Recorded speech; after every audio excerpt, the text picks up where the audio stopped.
This is CNC World, a new perspective. After more than 30 years of rapid economic growth, China is paying more and more attention to the preservation and development of its culture, heritage, and arts.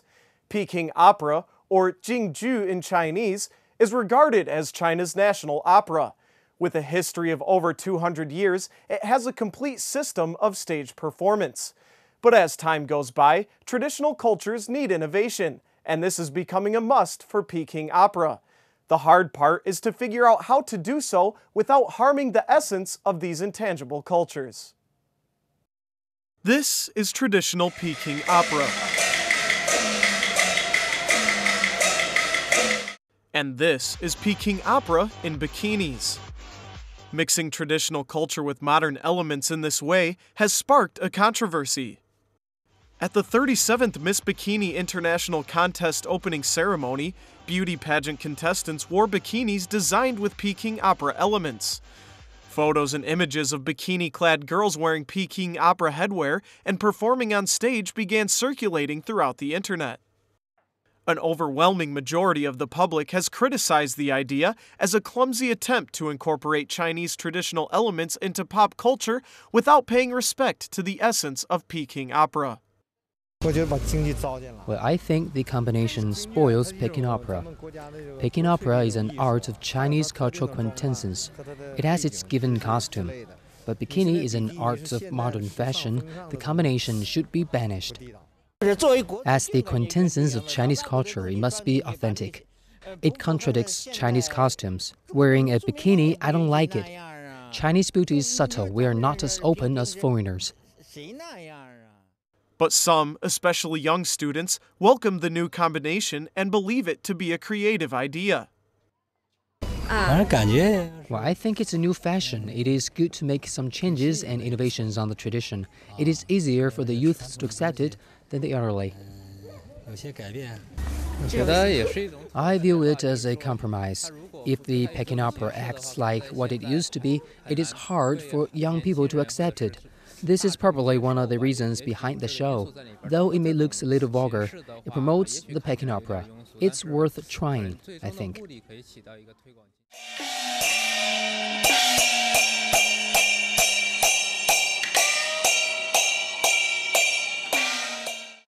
Peking Opera is known as China's national opera, despite its comparatively young 200-year history. It combines music, vocal performance, dance, and acrobatics.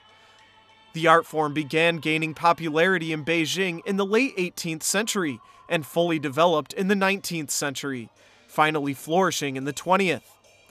Although it is called Peking Opera, the origins of Peking Opera are not in Beijing, but in the province of Anhui in East China and Hebei in south-central China.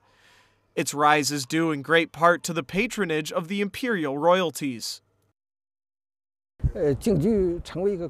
Peking Opera was chosen by history to become one of the quintessence of Chinese culture.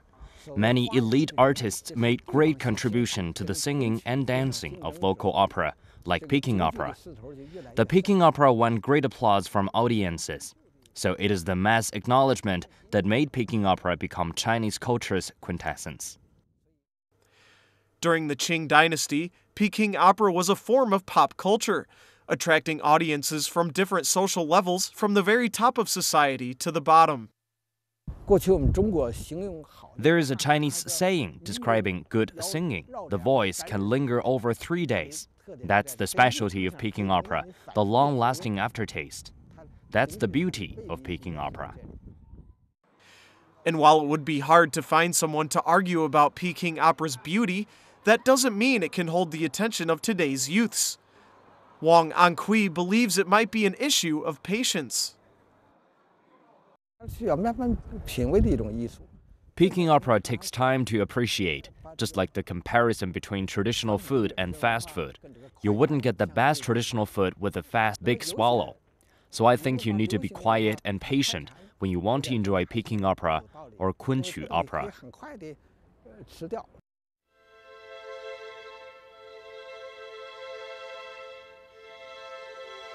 A slow beat compared to a fast developing world may be one of the important reasons traditional cultures like Peking opera are gradually losing popularity among the younger generations, especially in faster developing cities.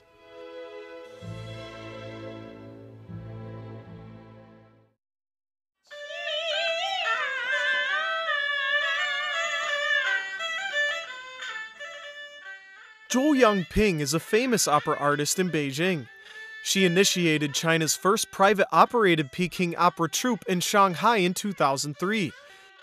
Zhou started studying Peking opera when she was 11 years old and then joined the Shanghai Peking Opera Troupe, a state-owned company. Depressed by the inflexible and slow-paced environment in the troupe, Yanping decided to establish a private one and bring more momentum to the traditional art market. However, Zhou soon found it was not an easy job. It was so stressful to run a private troupe. For example, once there is a new play, we need to invite a professional team as our performance. I remember when we rehearsed the play of Huang Dao Po, we invited the Guangxi Peking Opera troupe. The total cost was very high. Private-owned troupes are different from state-owned ones. Now, there are funds for cultural industry. Many people know we're struggling and doing real arts, but our subsidies are very limited.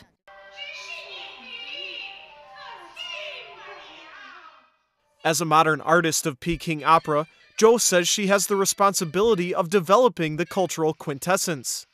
For the past 9 years, she has created many original plays and brought them to many other countries. To attract more audience members, especially the younger generation, Zhou strives hard to innovate Peking opera. For the younger generation, they love new art styles. For example, many college students love my play Night of Nirvana.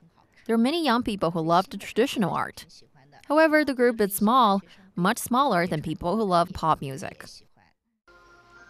Zhou says various artistic forms are now having an impact on traditional Peking opera, so it's important for modern troupes to develop in an innovative way. Night of Nirvana is her first attempt to bring multimedia elements to the Peking opera stage, combining an LED screen, documentary, modern dance, and symphonic music with traditional Peking opera.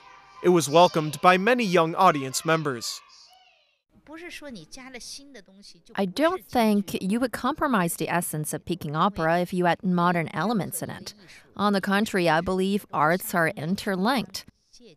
For example, in Peking opera, you should borrow the good from other artistic forms. It's the same on the other side. Many films and TV series have borrowed elements from Peking opera. Earlier this year, the creative performance of Zhou Yangping's 3 original plays achieved great success.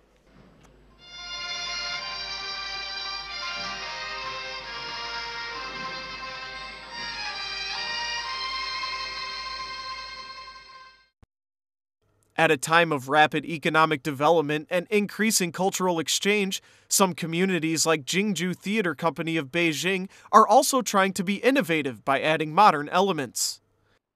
There are many cases of new creations in Peking Opera. For example, we just put on a new play called Above the Clouds. There are many new creative forms and acts in it.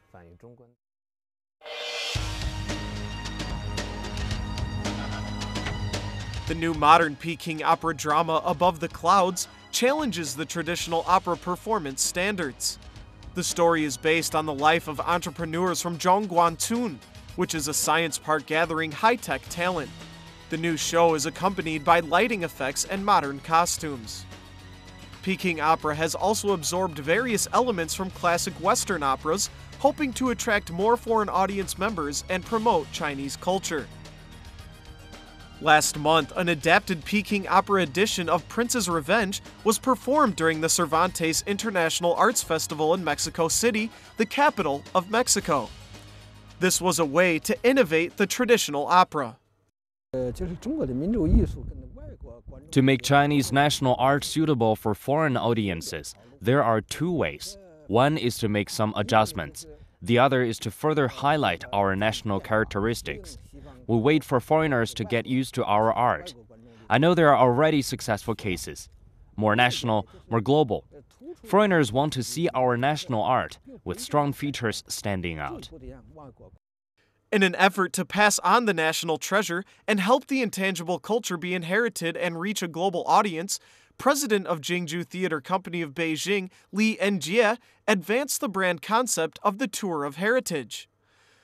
The Tour of Heritage presents an encyclopedia of traditional Chinese culture as well as unfolding stories. It will kick off in November in Wuhan, the capital of central China's Hebei province.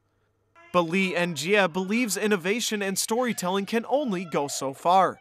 He said the current state of Peking Opera is also lacking in famous names and faces.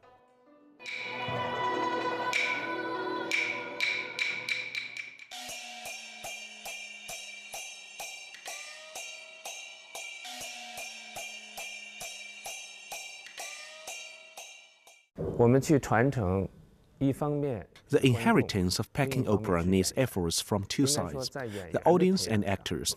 Our government and artists have made great efforts on bringing up new actors. We don't lack skillful actors now, but these actors did not win enough spectators. Or say, the number of new influential Peking Opera plays is few. And while Peking Opera and other forms of Chinese traditional culture need innovation, too bold an idea can have the opposite effect on gaining an audience.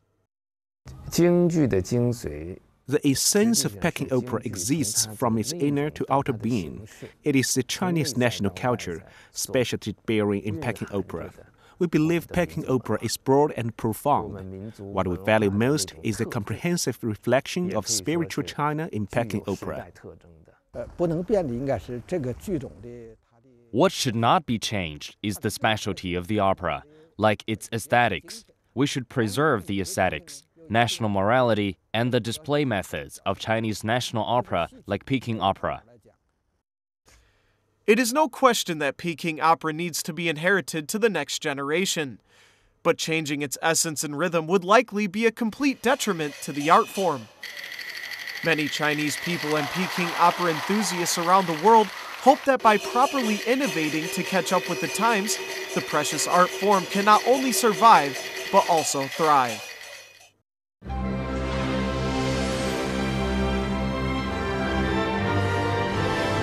This is CNC World, a new perspective.